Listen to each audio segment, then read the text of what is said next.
Flat Earth, round Earth, hollow Earth, why are there so many conflicting beliefs about this awesome object that we all live on and depend on for our very survival? It's 2024 for Pete's sake. We have AI and more technology than we've ever had in history. Why isn't there a truth that we can just all count on? I'll tell you why.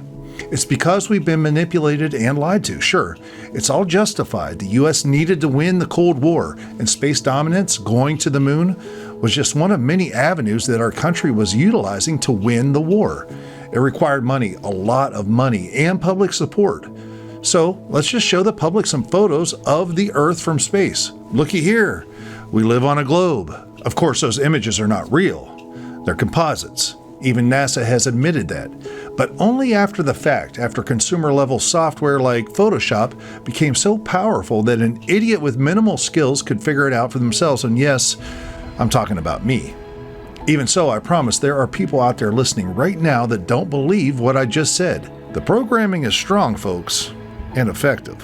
So why the lie? Because the aftermath and consequences of these kind of lies build and build, causing distrust in our government agencies and the need to figure out just what was being hidden and why. Enter the modern-day flat Earth theory, and really just about every modern-day conspiracy theory alive today. Tell me a conspiracy theory not connected to government distrust if you can. Aliens? 20 years ago it was a hoax. Today the government admits there are craft flying in our airspace that are not made by man. And for those of you that roll your eyes at the flat Earth theory, stop there. You haven't looked into it whatsoever. You're just relying on talking points you've been told all your life. And this isn't the first time in history this kind of fervor was seen on the subject. People were burnt at the stake at one point for claiming the Earth was round. The sun was the center of our solar system. Have you forgotten? There are some interesting and compelling points made that support a flat Earth, yet I've been told I live on a ball my entire life. But what if I stopped to ask myself, what do I really know? I realized I knew nothing other than what I've been told. And what I've been told at times was propaganda at best and a lie at worst. That doesn't work for me. So I just decided to roll up my sleeves and figure it out for myself. And that, my friends, is exactly what we did in this episode of the Ryan Files. Are you not curious? Who is this man? This enigma? Yes, a man of many talents, but he is a glitch in the system.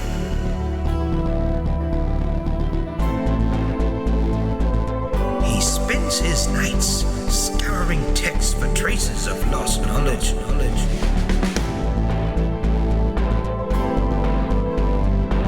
We dare not stand by and turn a blind eye to this man speaking on a public forum. It is all in the file. I present to you on this day the Ryan Files.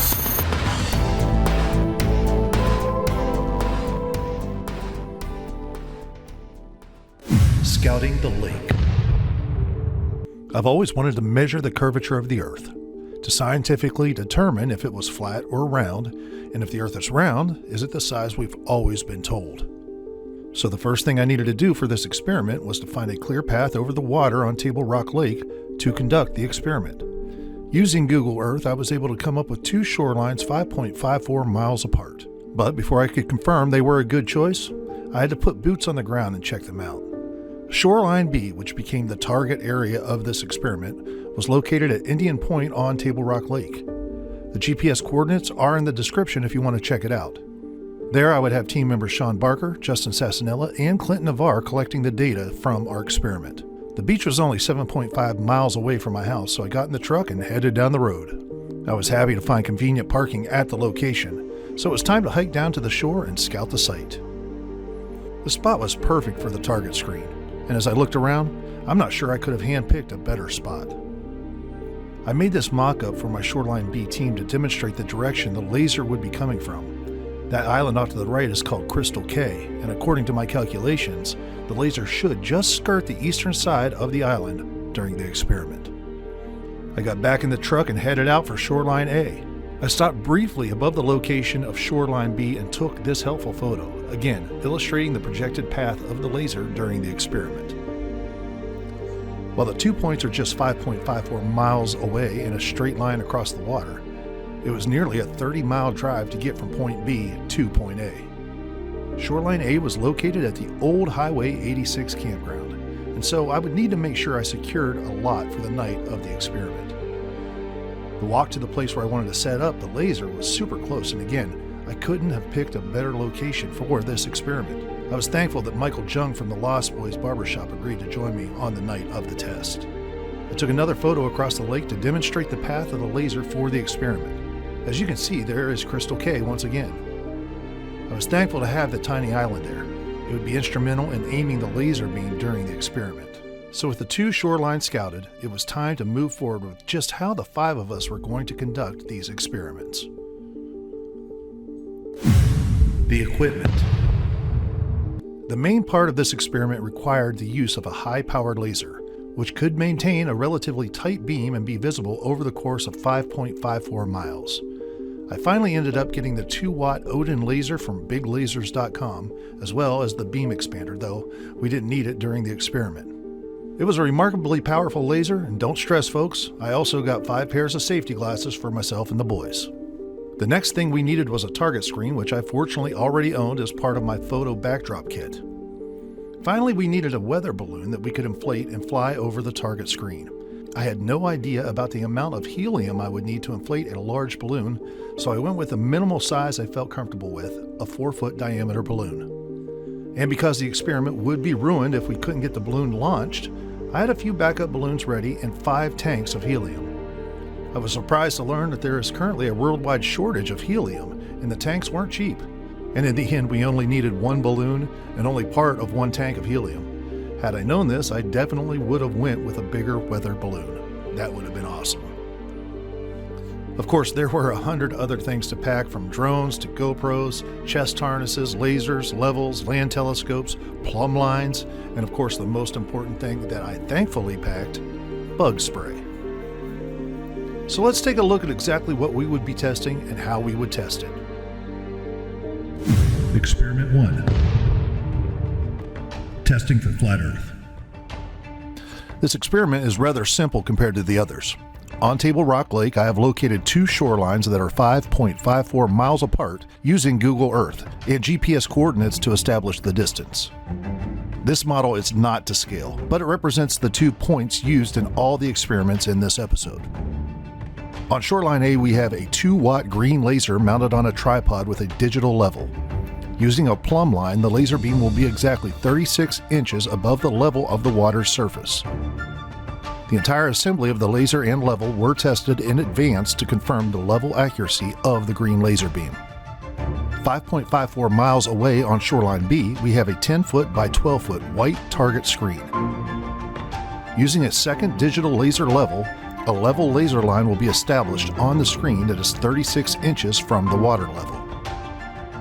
The green laser will be activated and located on the target screen, and it will be confirmed that the digital level is at 0 degrees or level with the surface of the water.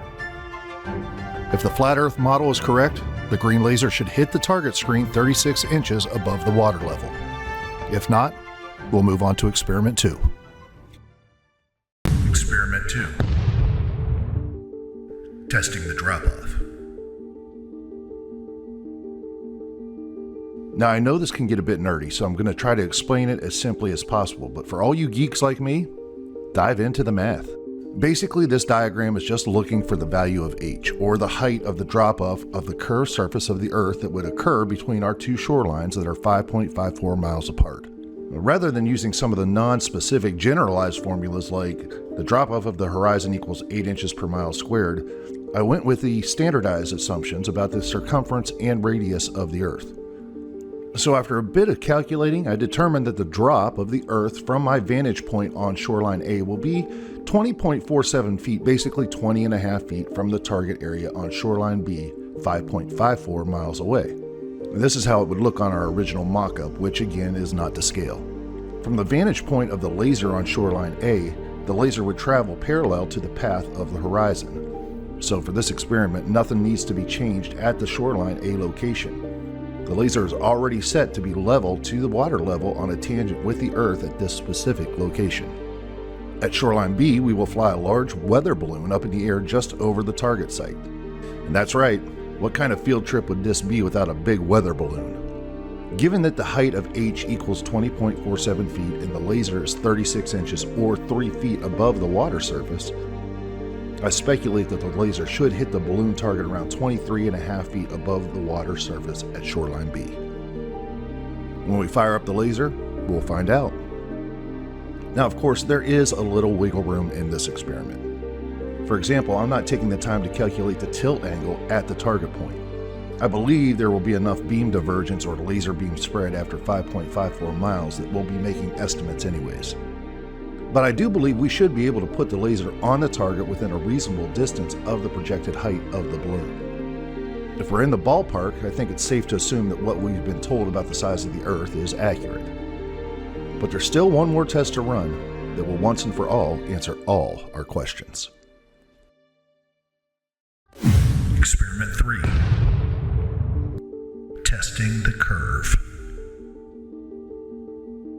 The final experiment is to help us verify some information regarding the curve of the Earth.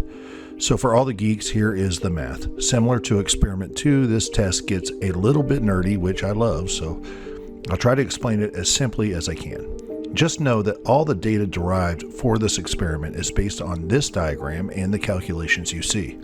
So let's take a look at our mock-up drawing, and again, this is not to scale. The first thing you'll notice is that the laser is no longer pointed level to the surface of the water, but rather pointed down to the perceived horizon. From the previous diagrams and equations, we know that by pointing the laser down 0.031 degrees, it should glance the water surface 2.121 miles from the laser point and continue another 3.419 miles to the target. All that we're trying to do is overcome the bulge of the Earth, or the sagitta, between our two shorelines. In this case, the maximum height of the sagitta is 5.228 feet tall. When we fire up the laser, we can calculate that the laser should hit the target 7.79 feet from the surface of the water, which should be easy to see on our target screen at Shoreline B. So that's it. With these 3 experiments in a relatively short time, we should be able to determine if the Earth is flat, and if not, we should be able to verify its drop and curve. Of course, there are a few obstacles or issues we hope to avoid as best as possible. Possible issues. And talk about getting nerdy, there are a few factors that come into play regarding these experiments. I've done what I can to mitigate some of the issues, but for the most part, we won't know to what degree these issues are factors until after the experiments were done. Now, the first issue is laser beam divergence. In layman's terms, beam divergence is an angular measure of the increase in beam diameter, or radius, the further it gets from the beam aperture. You know what I'm talking about. Laser beams spread out the further they go. Now, I have ordered a beam expander to help limit the spread of the beam, and between the beam focuser and the beam expander, I hope to minimize the issue. The entire system will be tested and set prior to reaching the testing shorelines at a distance of 5.54 miles. Atmospheric refraction is the second issue, and it's one that goes way, way deep. Basically, we're talking about the deviation of light from a straight line as it passes through the atmosphere due to the variation in air density or temperature. You've seen this before as mirages or heat waves off a parking lot on a hot day, or even the sun setting behind the clouds. In short, we will be monitoring the temperature, humidity, atmospheric pressure during the experiment, as well as the temperature of the water, the elevation, and the time of the experiment. In the event that our data is skewed, we may be able to recalculate our results with these additional data points. So that's it. There's nothing left to do other than to get out in the field and do this thing. Wish us luck. Talk to you soon.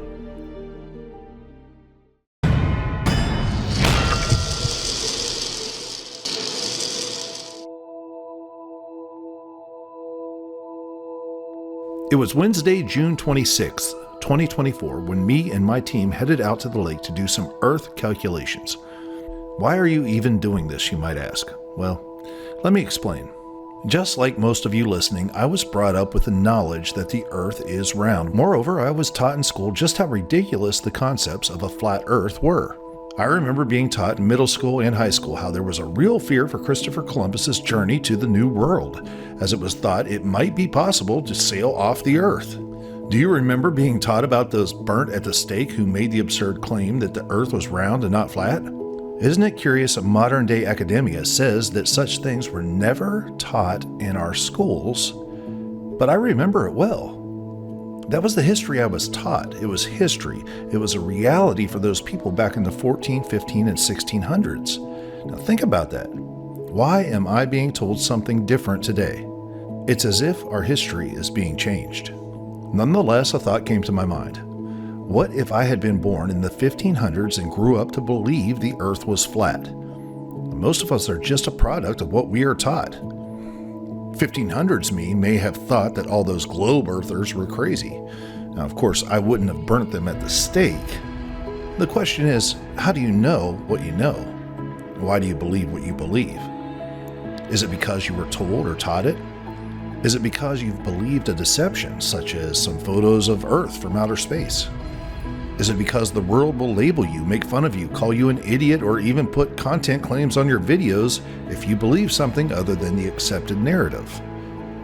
Wouldn't you rather know for sure than to trust an outside source, a source that may be telling you what to believe, so that it benefits their agenda? And don't forget, the concept that the Earth rotated the sun challenged the Roman Catholic Church's power and agenda so much so that they burnt people at the stake as heretics. Now for me, the answer is yes. I would rather know something for sure than just to accept it. This is not a matter of faith, it's a matter of science. And we can figure this out if we just do a little sciencing. So that is why I conducted this experiment. As demonstrated, the experiments were relatively easy to conduct. So let's take a look at what we found. Myself and Michael Jung set up on Shoreline A. You'll remember Michael as the owner of the Lost Boys Barbershop from episode 33. I think you could describe Michael as a self-proclaimed skeptic of NASA and therefore of round Earth, but I'm not sure I would call him a flat earther per se. Regardless, he was excited to participate in the experiment, and it was great to have him on my team. We set up on Shoreline A rather quickly. We got the laser set at 35 inches above the surface of the water, pointed at the general target area and level to the surface of the water.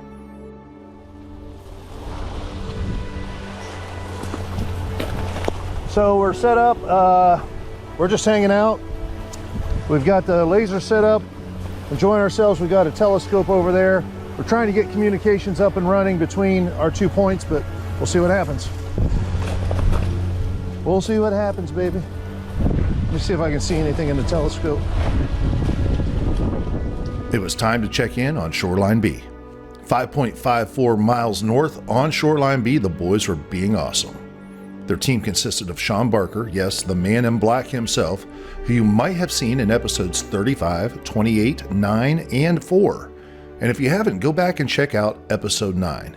That's where the whole idea of this experiment began. If we could just maybe figure out a way to just, I don't know, maybe test a hypothesis. Yeah. Also on the team was Justin Sassanella, who joined us in episode 28 when we talked about aliens, AI, and ayahuasca. Finally, Clint Navarre was the drone operator and the man behind the voice over the intro of the Ryan Files. You know, the voice that says, Are you not curious? In no time, they had the target screen set up and the weather balloon inflated and drifting above the target area. Before dark, the wind was pretty strong, and we were aware that we might need to do some calculations to get the balloon 23 feet above the surface of the water. But as dusk neared, the wind began to still, and we estimate that the balloon elevation never changed more than a foot during the test, which is minuscule when given the fact that we are trying to shoot the balloon with a laser 5.54 miles away. Back on Shoreline A, Michael and I chilled, waiting for sunset. He brought up some interesting questions, and I described the phases of the moon to my friend with a globe version viewpoint of the Earth. It's a common misnomer that the shadowed part of the moon is the Earth's shadow. It's not. That does happen during a lunar eclipse, but the moon phases are determined by the position of the Earth, moon, and sun. The lit side of the moon is facing the sun. Depending on where the moon is in its orbit around the Earth determines the phase of the moon. But there are a few times that get a bit hard to figure out and raise interesting questions, especially around a new moon. Back on Shoreline B, the boys were sciencing away. No, just kidding. They were actually making a new friend. How crazy is it that a deer just walked into the middle of our experiment? He wasn't afraid of anyone. And at one point he was trying to chew the tether to the weather balloon. You can't make this stuff up, but it happened. The sun was setting slowly and we were all getting a bit antsy. We knew the experiment would work best when it was dark out, but we couldn't wait. So we started dialing in some of our equipment. One scientific observation that we were able to make was that of atmospheric refraction. I even talked about it before we went out in the field. With our 100 power land telescope, we were able to locate the weather balloon almost immediately. And for you at home, let me tell you what a huge relief that was. Not only did it mean that we knew where to point the laser during the experiment, but it also meant we might be able to detect some refraction, and we did. Check out this image through our telescope. Now there was a moment when we could clearly see the balloon and then something below it. Was that the target screen below the balloon we were seeing? Or was it something else? Screen. I just wondered. No, I know, dude, I know that's the screen. Okay. We conducted a few experiments on the spot. We had Team B move the balloon about 20 feet to the side of the target screen instead of over it. But in the telescope, the mirage under the balloon remained. When it got darker, we confirmed we were seeing a mirage by lighting up the balloon. When the balloon was lit up, so was the mirage. We were seeing the balloon and a mirage of the balloon due to atmospheric refraction. Keep in mind, this was not a disturbing find at all. It had been recognized in advance of the experiment and showed up as was possibly predicted. Additionally, we confirmed that we were not able to see the target screen in the land telescope from our position on Shoreline A. As the sun set, the powerful light of our 2-watt laser became quite visible. Remember that island that sat about halfway between the two shorelines?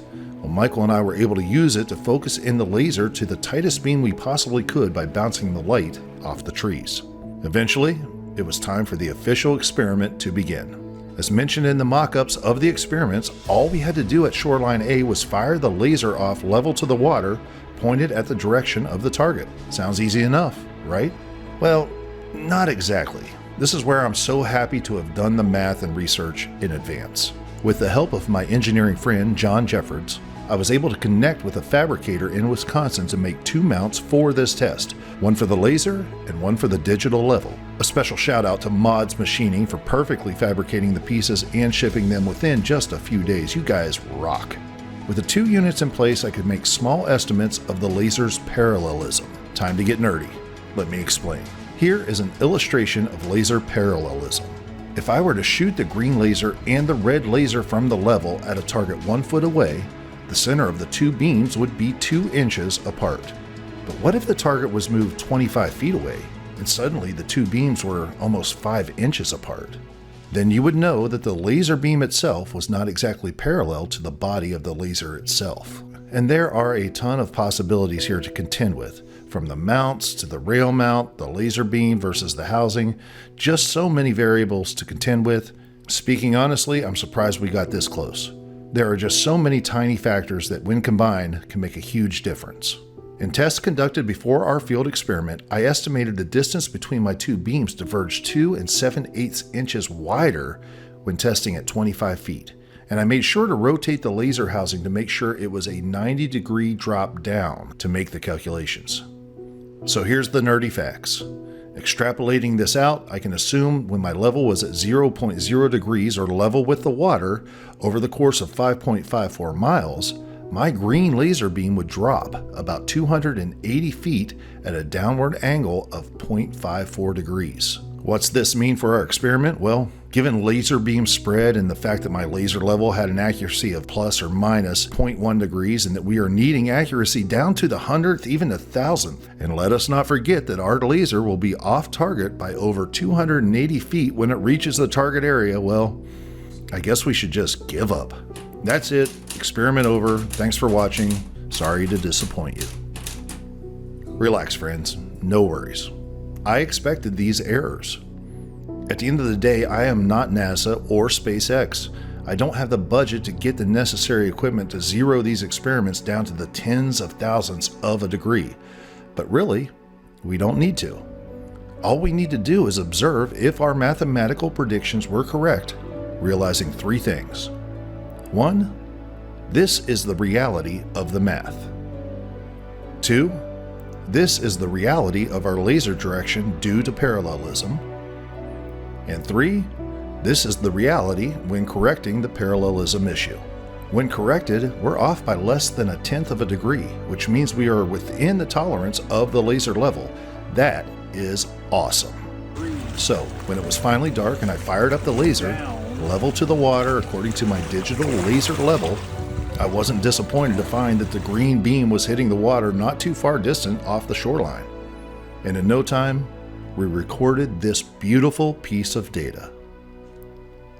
That weather balloon is 48 inches around, or 4 feet in diameter. The bottom of the balloon is 23 feet off the surface of the water, but I'd give it a bit of wiggle room. It was slightly moving in the wind, and I have calculated that there is up to 12 inches of sway that should be taken into account, meaning that the base of the balloon we are observing is somewhere between 22 to 23 feet from the surface of the water. Now, as you can see, the laser bingoed the target, with an estimated 1 foot of spread from the main focus of the beam and additional spread that is lighting up the entire balloon. At shoreline A, we measured the angle to be 0.65 degrees on the laser level. We know that the laser level and the laser parallelism is off by about 0.54 degrees. And again, we know that we are within the accuracy tolerance of our equipment, which is plus or minus 0.1 degrees. So our calculations and observations are within the required parameters, and that is awesome. It was now time to try to lower the laser beam down to hit the target screen. This was an epic fail, folks. So I'm on the balloon, Yeah. but I can't get it on the screen. Hold on. Even the most minuscule adjustments to lower the angle of the laser was causing the beam to disappear. Sometimes it would actually be reflected higher in the trees up the hill above the balloon and the target screen. This could be because the light was bouncing off the water or atmospheric refraction. I'm not sure. But I do know that when the laser was lowered from 0.65 to 0.55 degrees on the laser level, we could see it was hitting the water from our vantage point at shoreline A. We tried multiple times, but that was all we could do. It was time to pack up and crunch the data. So now it's time for the big reveal, the conclusion to our experiment. For those of you that understood all the calculations, great. I wanted to be as thorough as possible. For those of you that didn't understand a single thing I said, let me simplify our findings. Our Earth, my friends, is not flat. And it appears to be curved to the degree we expected, which means that you, my friends, live on a planet that is 24,902 miles in circumference. In closing, I wanted to note a few more observations that were made specifically from shoreline B. When we were firing the laser on shoreline A, it felt like it was always about level to the water surface or pointed down according to our eyes. But check out this video from shoreline B. It clearly looks like the laser is pointed upwards. This could only happen if there was a drop between the 2 points from the perspective of each location's horizon. And while this wasn't measured but just observed, for me, it just further confirms that we live on a round Earth.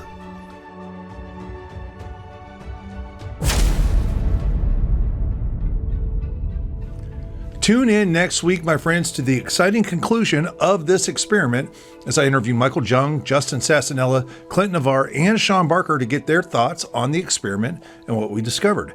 Be sure to tune in. Their first-hand accounts are as interesting as they are entertaining. Thanks again to Mods Machining, John Jeffords, and all our amazing agents out there who have given their time and resources to make this episode happen. You folks are amazing. Thank you. If you haven't already subscribed to this channel, yes, you need to have a YouTube account to subscribe, but if you have a Gmail email account, you're good to go. It's the same account, your Gmail and YouTube, so just smash the subscribe button and ring that bell so you can get notifications about new episodes sent directly to you, including the Friday Night Mic Drops right here on this channel. And if you haven't already, stop by theryanfiles.com. Check out our online store, buy a t-shirt, or click that Become an Agent button where you will be forwarded to my Patreon page. Become an agent and join our growing community. Every little bit helps. Thank you. Speaking of the store at theryanfiles.com, be sure to pick up your very own souvenir mug commemorating our Earth curvature experiment, where we proved the Earth is round. Enjoy it at home or at work, and let your friends scan that QR code so they too can subscribe to this channel and enjoy the Ryan Files. Thanks in advance, my friends. Keep being amazing out there, folks, and be sure to tune in to the conclusion of this episode next week. Stay curious out there, my friends, and I'll see you right here next week for the exciting conclusion of this episode on the Ryan Files. The Ryan Files.